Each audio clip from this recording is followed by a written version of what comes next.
Nope, I was wrong. That side and the top. There we go.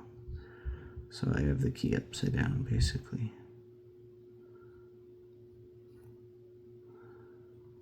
So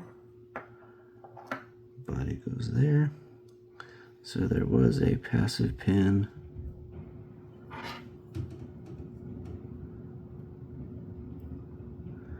I believe it's in chamber 1. Yeah.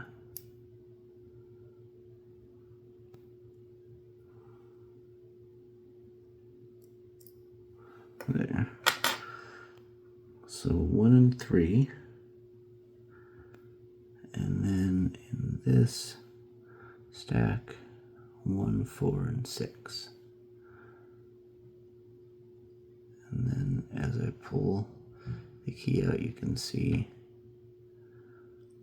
those passive pins would obstruct, and I'll show you the grooves where they go. So there's 1 and 3, 1, 4, and 6.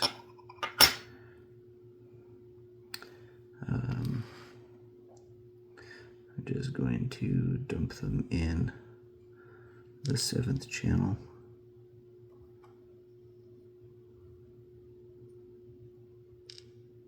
And you can see these passive pins are not interchangeable. Actually, let's look at the core first. Nothing really super special, except the milling makes it difficult, like I said, to get a tensioner to fit nicely. So yeah, if you look at my tensioner that I used, you'll see that side is unmodified.